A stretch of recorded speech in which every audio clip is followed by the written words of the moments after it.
my friend. Okay, so welcome back to Unscripted Turbulence with Raegan, Medgie, and I'm joined by Sean Turi.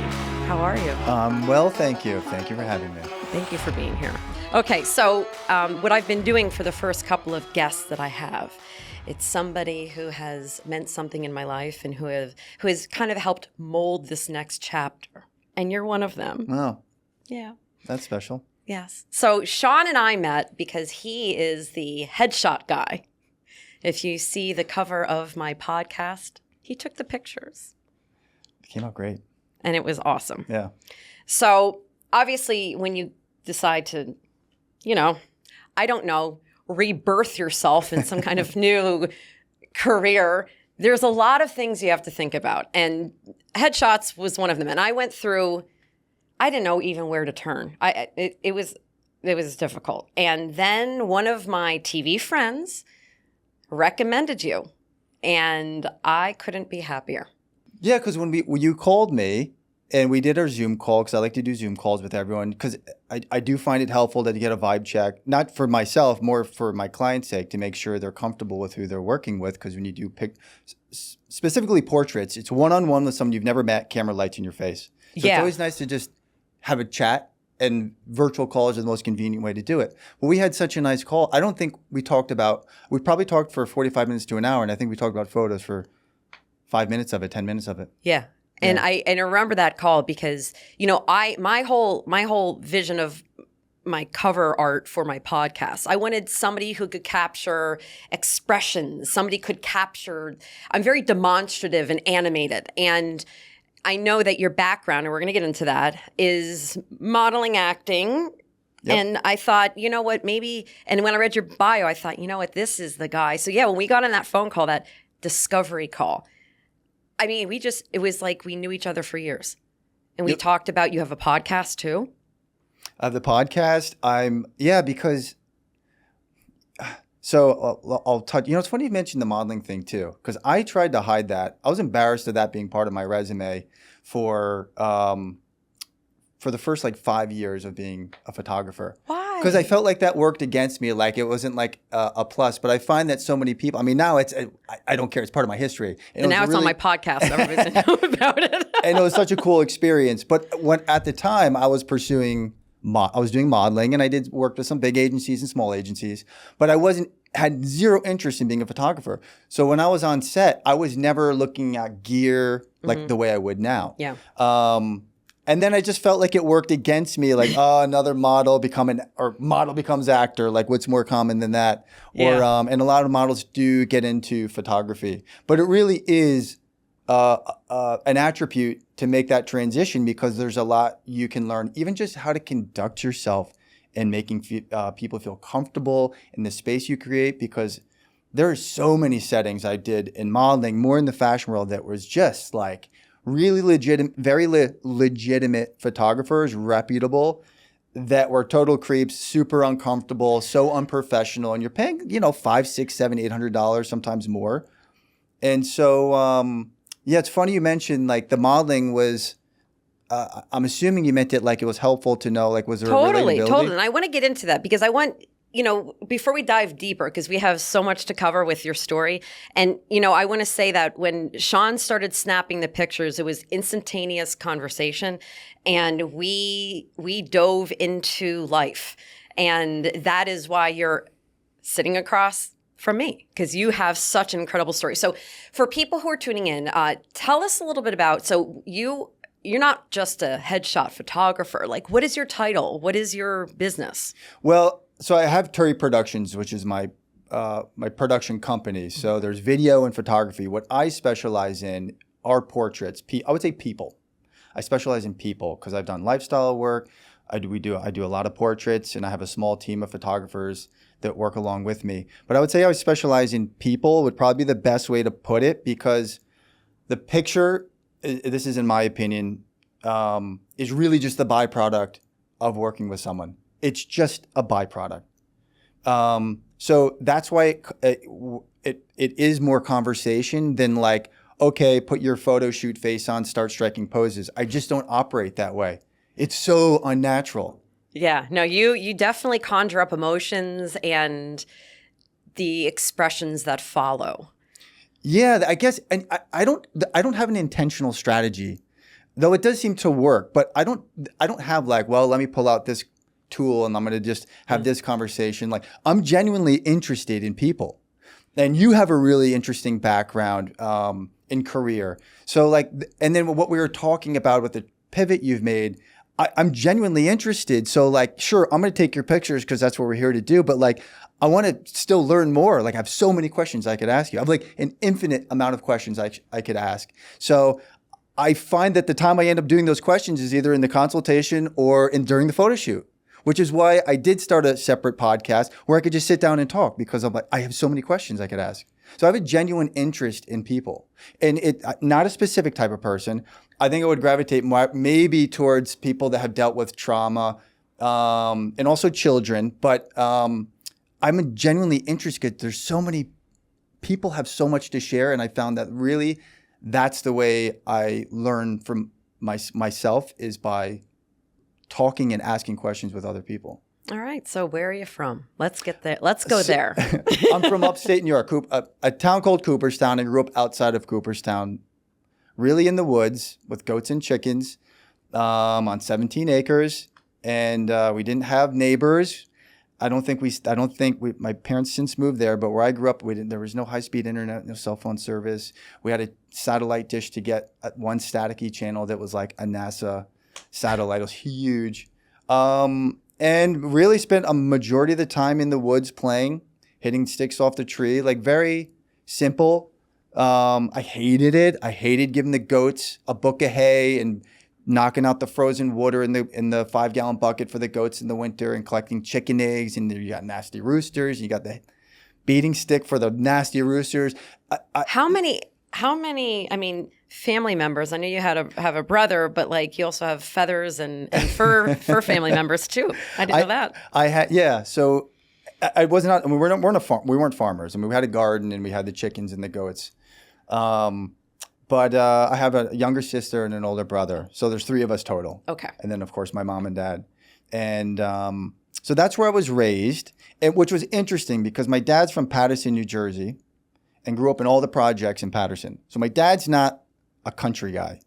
And he went from the projects in Paterson and then joined the Marine Corps during Vietnam, served in Vietnam, came back and lived in Jersey for a while, and then was seeking solitude, which is a common, most people are familiar with this now, but common PTSD symptom. So did you know at that time was PTSD? You were no, too young, in fact, my dad was processed through the military when he came out and was given an assessment, and then he was assessed years later, and it was much, I don't want to say worse, but there's a lot more than what was originally assessed 34, whatever it was, 40 years ago when he came out of the service. So no, it was just like he came out of the service, had a bunch of issues, holding a job, and he also had a very bumpy upbringing, very violent upbringing, and then fought in war. I think Vietnam was a great outlet for him, actually.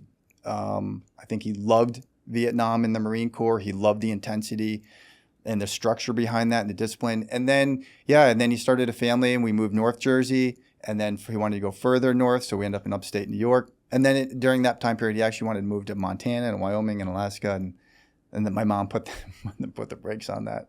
Wow. Yeah. Were you part of that big move to Wyoming and Alaska? No, he used to go out there, but we never moved out there. He wanted to do that. But we were already so far removed where we lived. I mean, it was a dirt road. I remember when cars would drive by, we'd run down to the bushes and watch the car go by. I mean, that just is what it was. But we didn't end up going out west. But it was like, my dad had a lot of things he was working out at the time. He was from a abusive childhood, single parent, to war. And he wasn't doing therapy back then. I don't think anybody was. No, that just wasn't a thing. And also, thank God, he wasn't a drinker and smoker like his mother was. So that didn't make things worse. But he had a lot to work out, which did, of course, have an impact on all of us. How did it impact you? Well, I would flippantly say this, and I didn't realize until my late 20s that I had to start unpacking some stuff. but into my 20s, before I moved down to, or even when I was in New York, I started learning from other people like what normal looks like. I would say for the first 14 years, I didn't know if I was going to live or die. And then when it turned from 14 on, it would turn into like rage. Like once I hit puberty, I was like anger. I had like a nuclear furnace of anger. And that was sort of my mechanism to propel me forward. I didn't do well in school. I tried to drop out when I was 16, and the school wouldn't let me. I almost regret not having done so because I really did not have a good experience in high school. I just was causing trouble. I did not want to be there. I wanted to move to New York and start my business. I didn't know what the business was at the time, but I wanted to move to New York, get out of the woods, and start my business. And then, and that really was the mechanism, was this nuclear furnace of intensity that I fortunately channeled towards fitness and work. And so I want to go back a little bit. You said that you didn't know whether you were going to live or die up until the age of 14. What do you mean by that? It was just so unstable. And as a parent now, you realize there's two things your kids need: love and stability. They don't care about fancy stuff. They don't care about a big house. They don't care about toys. Like, you can live a simple life and children are happy. You see that in impoverished countries. But for me, the lack of instability, violent outbursts, it just kept you in, and now I've learned, like, in this state of fight or flight. You're constantly having these adrenaline drops, not knowing how to react. Like, you're constantly in reaction, and you're never able to drop back down to calm. So it's like you're riding this wave of these chemical drops in your body, and it's exhausting. It's so exhausting. So you're very like shell-shocked from it. Like, I'm still very jumpy. I'm very jumpy. If you come up, I still have that like reaction system in place, and I've worked a lot out. But it, as a kid, you don't know any different. No. So it just is. There was no comparison to that. And honestly, my dad used to say, like, you kids have no idea how easy you have it, because his idea of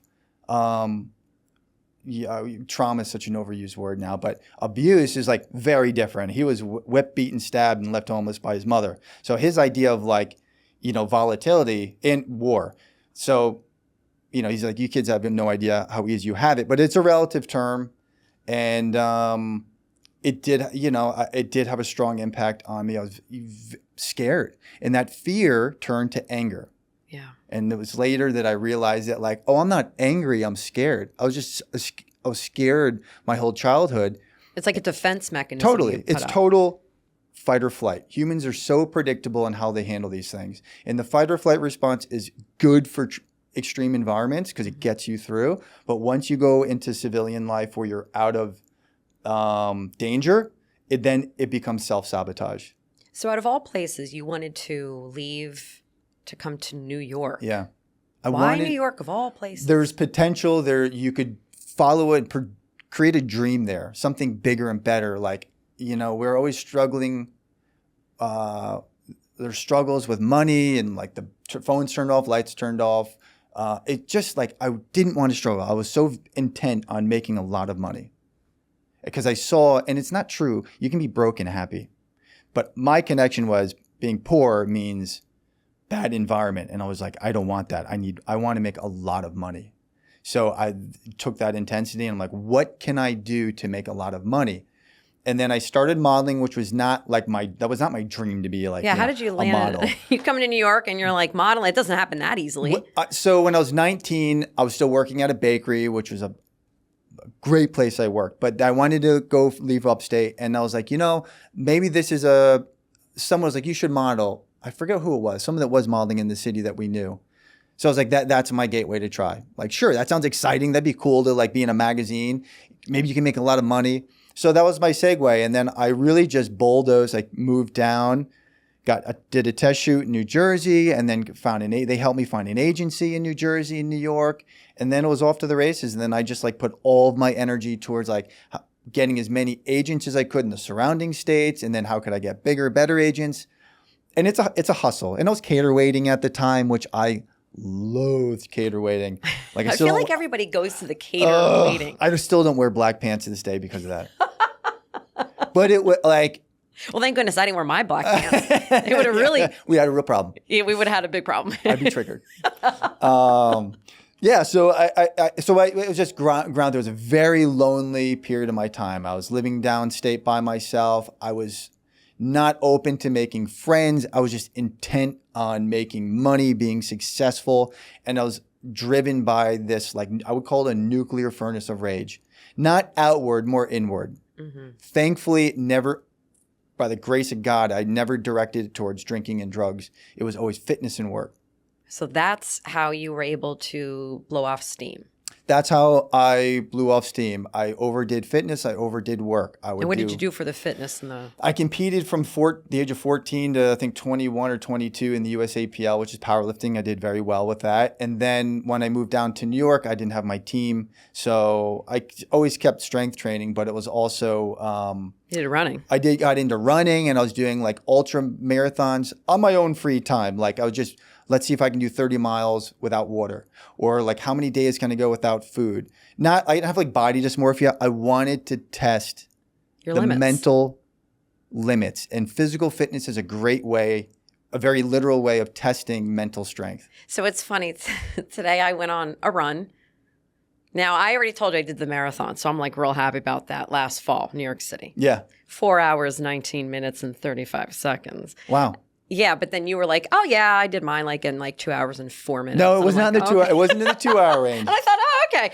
But today, while I was running my 4 miles, I thought about you, and I'm thinking, "Wow, you would run just to exhaustion to like see how far your body would push you." And it is really interesting when you do decide, like, I'm going to go out and I'm going to just push it. I'm going to see how far I can go. Yeah. Today, I was not doing that because I had to be here. You can't do it always. I tried.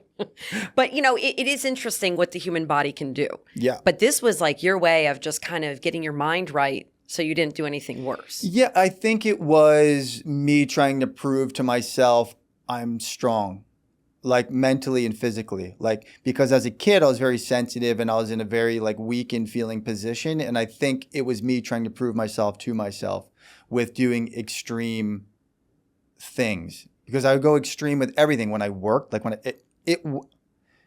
like rage is a very specific tool that can be beneficial, and it quickly flips on you to work against you. And I used it to start my business, and I did very well quickly because I was a workaholic, but I was so intense with it. How were you able to always check in with yourself? Was there a way? No, I hit a wall. I was like, I wonder if I could work myself to death.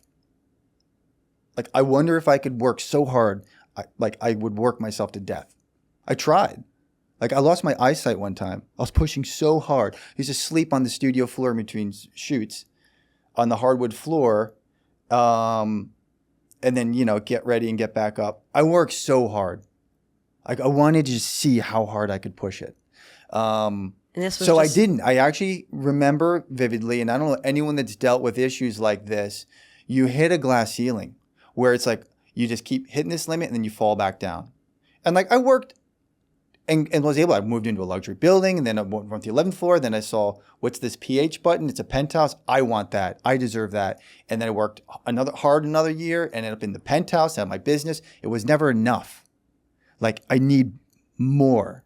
And I'm not good enough until I get more, and I need to work harder, and you're weak if you don't work harder. You're a failure if you don't get this. Like, that was my process to push forward, which does work until you reach a certain limit. And I maxed it out, and I felt like I hit this glass ceiling, and I just kept falling back down. I'm like, what? Why can't I go? Like, I'm not hitting the next level of what I feel like I'm capable of.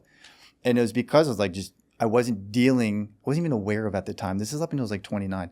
30, that I wasn't even aware that like any of this was not normal behavior. Like I lived in such a bubble of where I grew up, and then I moved down to New York, and I lived in another bubble. I lived in my grandmother's basement when I was doing the modeling, and would commute into the city and commute back. And then I would start my studio in New Jersey in the basement of a house I was renting.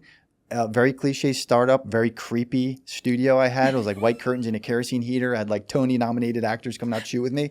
But it was so isolated. And then I moved to New York, and I created these little safe bubbles for myself. It was my own little kingdom. So I didn't get, like, I was never getting the comparison I needed. And then I finally, when I had my kid, my first child, I hit like a real breaking point where I saw this video clip with Tobey Maguire in this movie Brothers, where he comes back and has PTSD and he's in the kitchen and his daughter's upstairs peeking down and he's having a breakdown. He destroys the kitchen, and it was like a switch, and it just brought me right back to my childhood.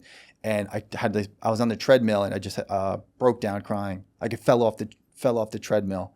It was the weirdest thing. And my dad would have these episodes too if something came on with Vietnam that would trigger him.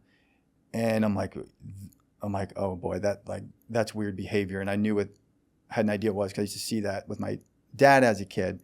And then I tried to watch it one more time after I had my daughter. I pulled up the clip, she was on my chest, and the same thing happened. And I couldn't even turn the phone off. I was like incapable of moving. It was a really like pathetic state. And then my wife had to like take my daughter off me and turn the phone off. And that's when I need to start doing therapy, because it was just, you can't run from your problems. Wow. Yeah. You can't run from, like, anyone that's like gone through some difficult times or like that's really impacted you, especially in childhood when your brain's developing, like you can try to put it away, but you can't run from it. It will come get you. So you literally just hit that wall. It was that moment where you were watching that. I felt broken. Something's not right with me. How old were you at that point? Early 30s, maybe 30, 31, maybe 32. I wasn't 20. So I already had a family. So everything just bubbled up. Everything bubbled up. I used to brag about like the stuff that would happen in my house, like kind of like a badge of honor, or like some of these war stories my dad would talk about, and I hold no grudge because my dad's amazing great grandfather. I never had like daddy issues, like daddy made me this way. Like I understood my poor father, like as a kid going through chaos. Like I knew why he acted this way. But there is something special about what you just said, that you're not blaming him, because, everybody has different situations coming through things like this. And, you saw him in a different way. And I am just curious, at what point did you realize, it isn't you, it's him, and not to blame him? Because I would think as a little kid, you would have daddy issues. Everything you're telling me leads me to believe, like, yes, eventually you would have something. Eventually you confronted it. I had like a love-fear. I love my dad. I was proud of my dad. I was proud he was in Vietnam. I was proud. He was strong. My dad got me into fitness. Him and I even competed in USAPL together. My dad, I think, was first or second in the nation for his age class. So like I was always proud of my dad, but it was just this instability and these outbursts that he would have so I never had that struggle. Like I love my dad, but I had all these issues from him as well that I just never addressed his issues. It was just like, that's just how I am. I used to relish, like, I'm like, no one will outwork me. Like, take pride in that. I still take pride in that, but my motor is in fear and anger.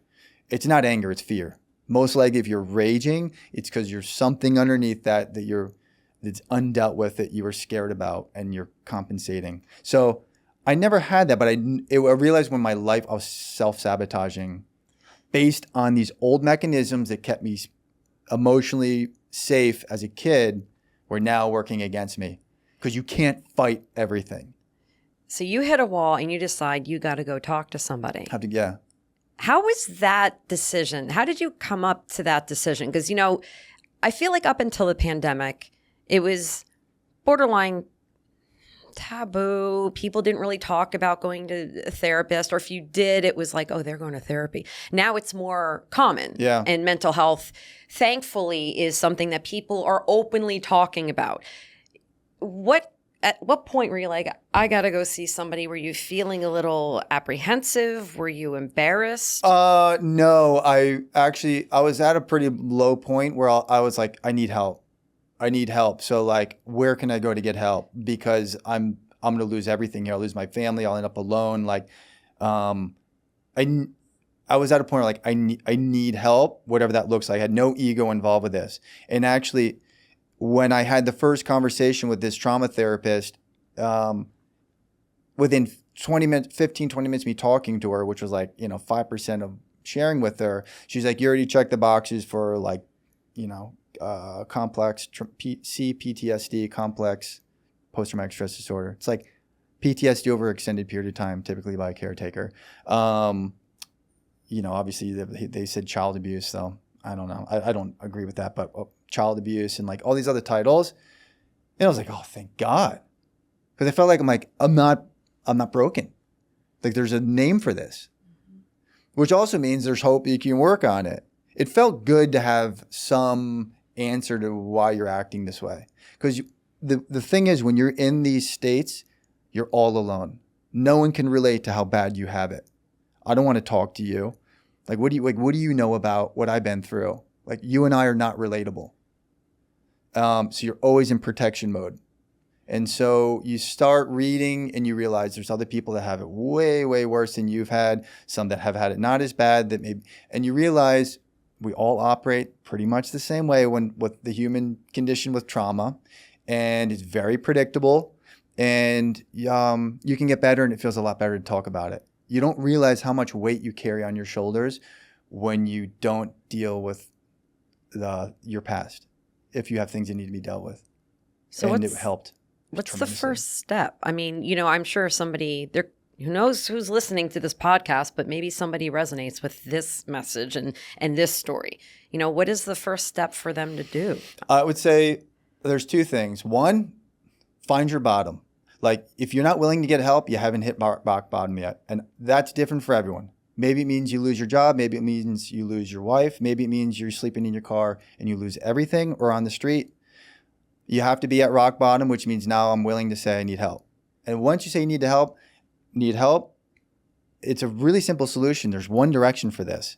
Go talk to someone, preferably a professional. There's free services too. You don't have to go through all paid services. You have to talk to someone and start putting the weights down. You can't do it by yourself. Talk to anyone that's been through AA. It's a proven strategy. And it's the same mechanism for an alcoholic as it is from someone that's been physically abused in terms of what it does to the brain and how you respond to it. They choose alcohol as their substance, but the hardwiring underneath that is the same. You have to find a community. You need to talk it out. You need to reconcile these things. I'm not saying I have done a great job at all this. I'm not saying I've perfected my life, not by a long shot. But you need to talk to someone, preferably a professional, not another family member that's been exposed to the same stuff and is going to give you reaction feedback. You need to talk to someone that knows how to listen and gives you tools and resources and hope, really, because you can absolutely get better. This is 100% something that you can completely change your life and improve it and believe it. And people that are in this space, happiness, being happy, content, fulfilled is not in their vocabulary. And you can have that in your life. And if you're in that space, you do deserve it. Everyone deserves to feel fulfilled and happy. And to tie it into my photo business, I think why I've done well at it is because I really care about people. And if you've been exposed to a wide spectrum of behavior, it's easy to relate. And as a kid, I was constantly reading the room. So I'm really good at picking up on someone quickly and trying to make them feel comfortable in an authentic way. I don't do BS lines. So, and everyone's energy that comes into a photo shoot is different. Most people are pretty anxious. So it's what type of anxiety are you? And also I've narrowed it down. There's about 15 ways people react to anxiety. So it's a matter of how are you reacting and how can I make you feel calm? Put the photos. I don't care about the photos. How can I make you feel comfortable and good when you're in my space? We'll take shots. I'll get great shots. I can do that. But I want people to feel good. Yeah, I know you did that with me. We talked a lot in the beginning, and it was just kind of a scene setter and just kind of get to know you again. Yeah. And you can literally feel the energy in the room change, and there's more comfort. And then you would just start taking pictures and in mid-conversation, in mid-thought, in anything and everything. And it was a really nice way to kind of tap into that. And I will say, and my husband, who everybody knows as Pilot because he doesn't want to be seen, named, and all that stuff. He looked at those pictures that you took, and he's very critical. And I emailed you this, and I wanted to tell you this before we started. This is the best emails you get. I mean, he's like, well, give me a piece of paper. Let me write down, the shots that he likes. I'm like, okay. The line went like this, and then he was running out of room, so it went like this, and it curved around. That's and awesome. I'm watching this, and I'm thinking, oh my gosh. I mean, he's critical. He doesn't like a lot. So that's kudos to your work. And I mean, the thing I kept on saying to you, because you could tap into that energy with a person, I look like myself. The entire time, I looked like myself. And I thought, I have never had pictures taken where I really did look like myself. I mean, the TV news thing would have like the arms crossed, and you try to be authoritative or funny and personable and folky, and you just nailed it every single time. So you just said something that's really, really important, in my opinion, with portrait photography. And I say the difference between a good shot and a great shot is a good shot looks like you and a great shot feels like you. And it's like this much difference on a shot that just feels like you. And that's what you want in a portrait shot, because I can give you the best hair and makeup, the best lighting. If it's not you, you're going to look at me like, I look good, I look pretty, but it's not me. Mm-hmm. There's a disconnect.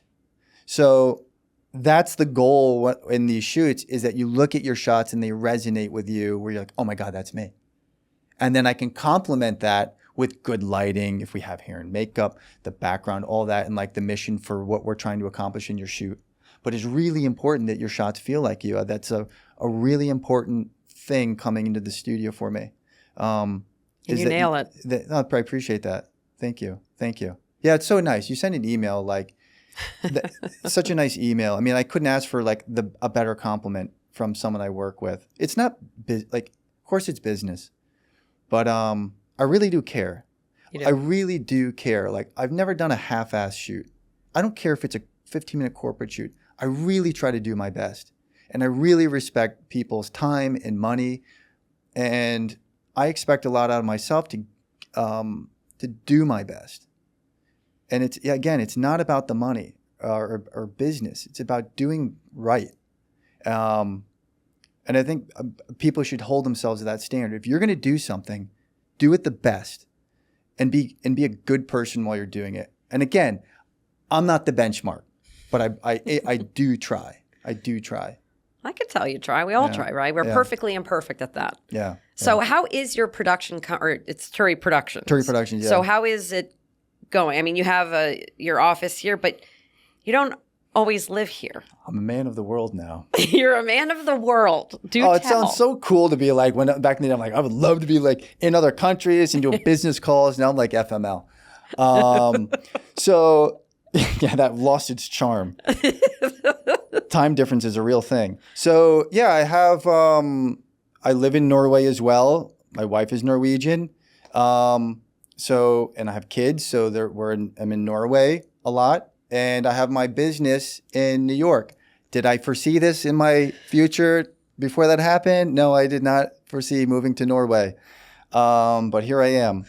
But it forced some really interesting things with business, being more efficient and smarter with how I operate. It forced me to build a team, which is great. And there's powers in numbers if you're choosing the right people. So I could take on not just more types of projects, but do a better job and be able to scale the business and collaborate with other really good artists. So I've been able to do cooler projects that extend beyond myself than I can be part of. I did this really cool creative directing setup where I had webcams and these PTZ cams on my studio, so I could stream in virtually and creative direct from overseas, and I could see all aspects of the shoot. I could even take pictures with the camera from my computer. I could see everything that's happening. I was directing the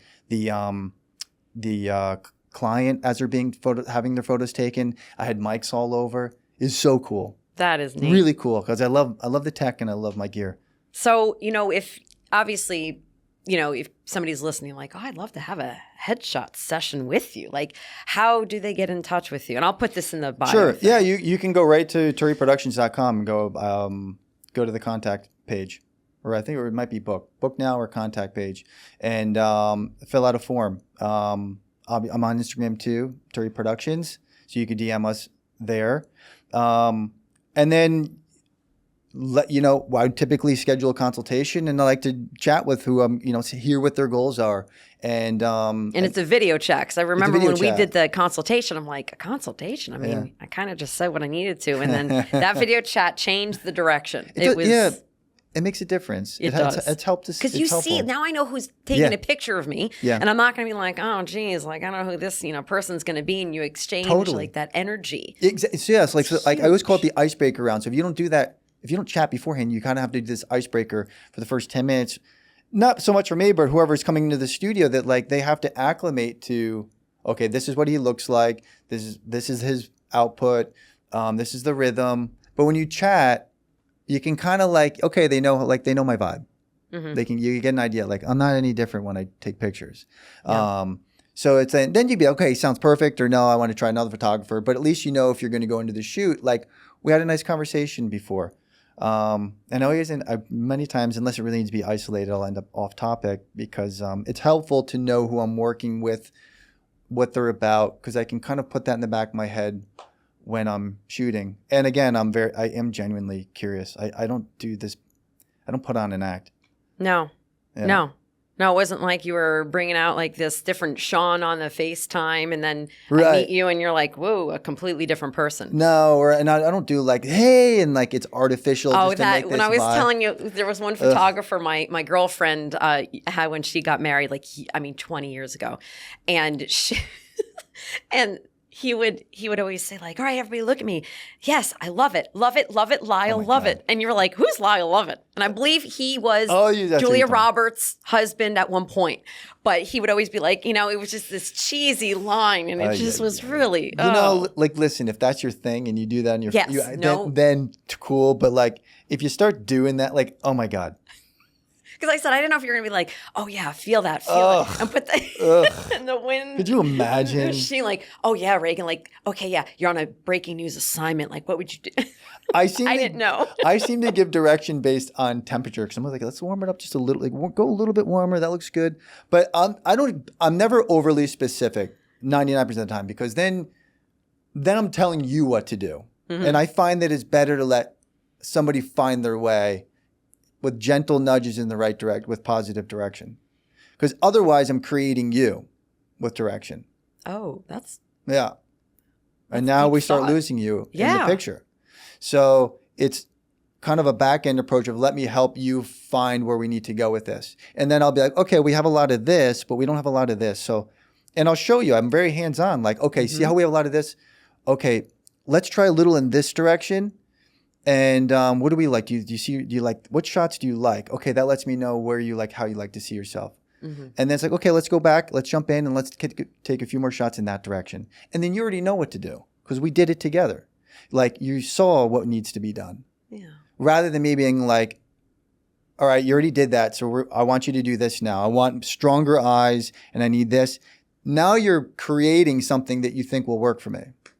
But that's not you. No. And there's a few that are just know how to do it and can drop into that.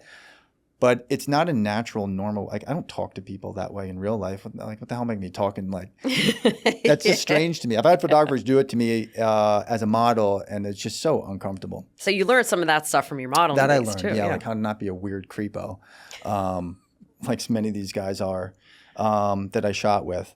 But like I want people to be themselves and feel comfortable. And if you can create that setting for someone, you're normally going to get pretty good shots if you know what the hell you're doing with a camera and lights.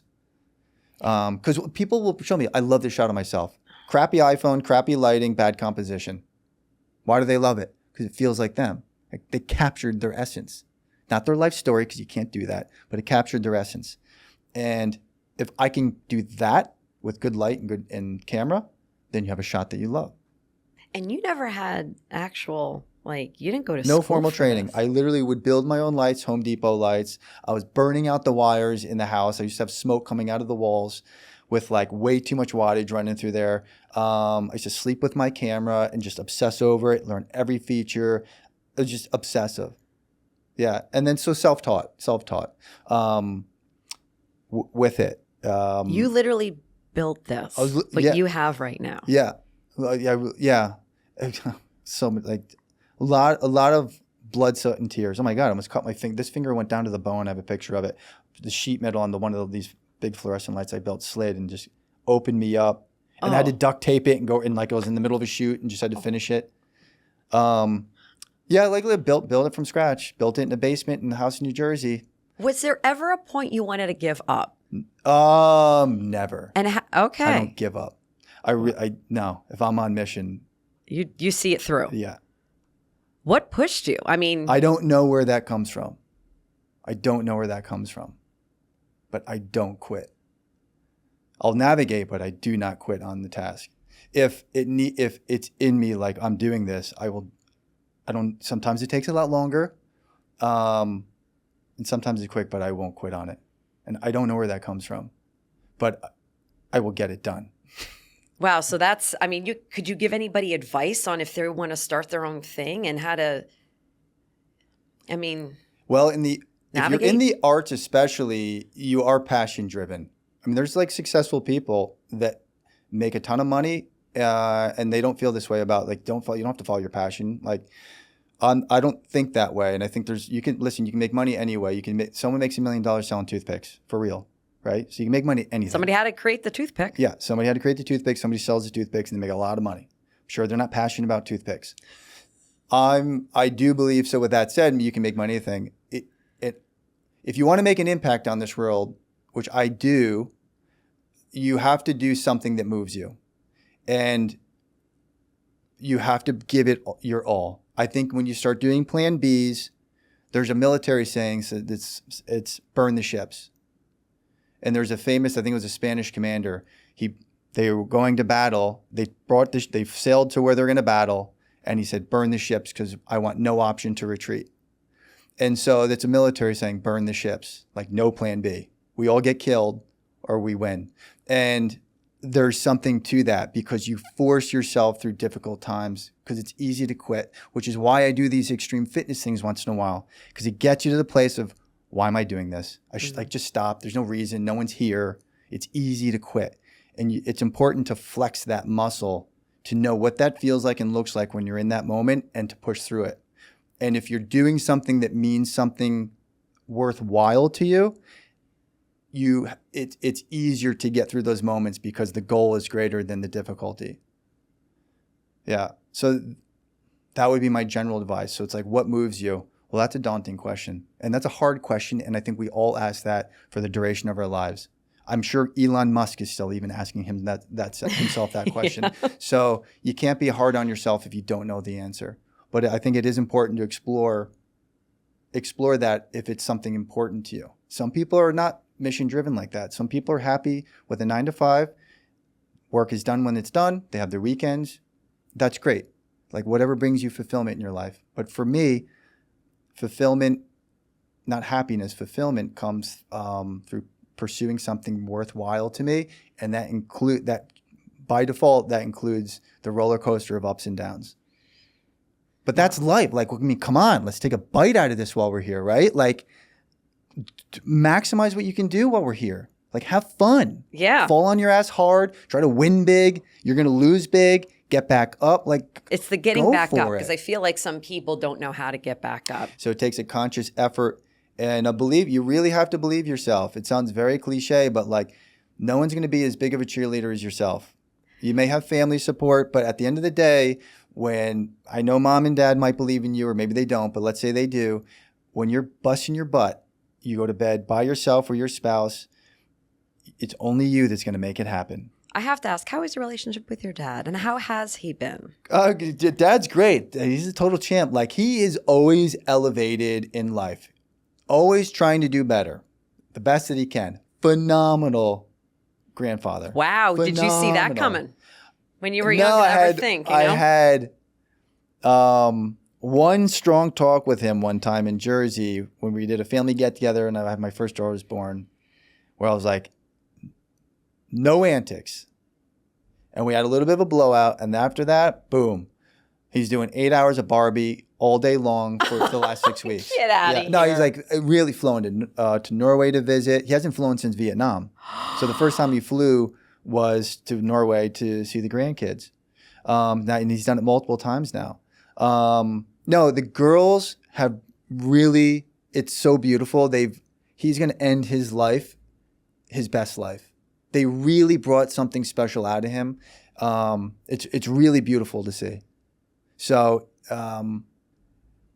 he's great. I mean, I have my history with my dad. And there's some things I don't have I'm not overly kissy and affectionate, though we are a hug kiss family, but there's guards in place. Mm-hmm. And I could maybe need to address some of those. Maybe I don't know, have a heartfelt conversation with them, but, no beef, no animosity, no grudges with any of that. Like that just is, the past is the past. Yeah. You just got to deal with where you're at now. You know, if I have issues that came from the past, I got to handle that.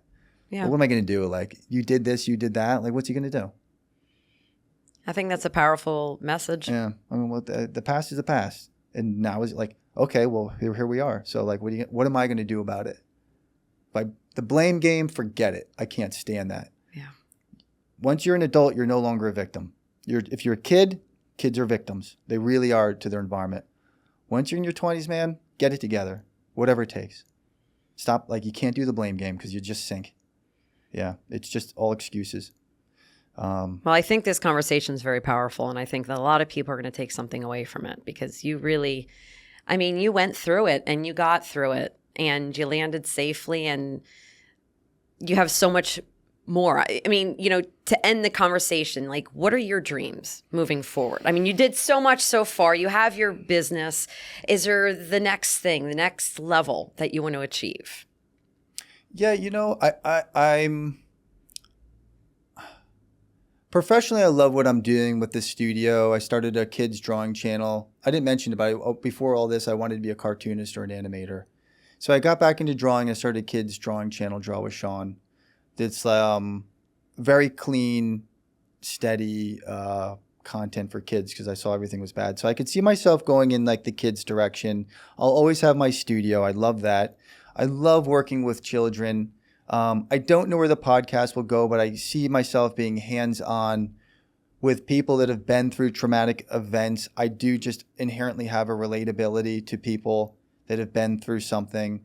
And again, I'm not saying I've been through the worst. There's people have done much, much worse than anything close to what I've come through. I'm 41, so I'm at the halfway point approximately.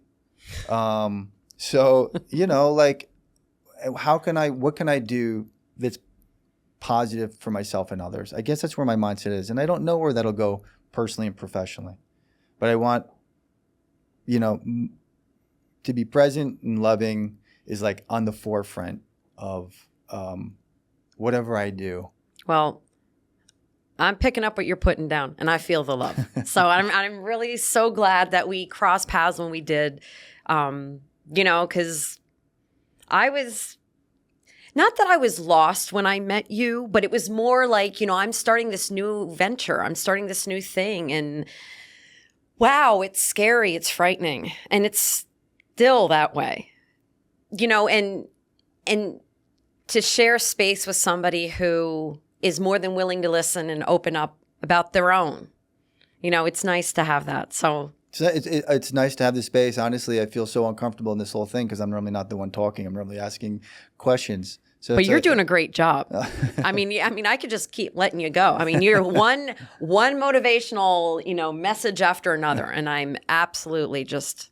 Well, I appreciate you genuinely, and I, you know, it's. There's no hierarchy with this. Like, I see you making the leap with your career. Like, I love mixing with people like that. And there's things that I can learn. And like, it's really impressive. You worked for network like, that's really, like, to me, I'm like, holy smokes, you got to do that? Like, yeah. I'm impressed by that. You want to talk about sweat equity. Yeah. And like, blood, sweat, and tears on that one. And like, I know what it's like and like, you're telling me some of the things you'd have to do for that job and going up to people like that stuff makes me super uncomfortable. And you are able to do that. The interviews when I'd have to go up to ask people. Cold, like, forget it. I'm like, so not the street photographer type.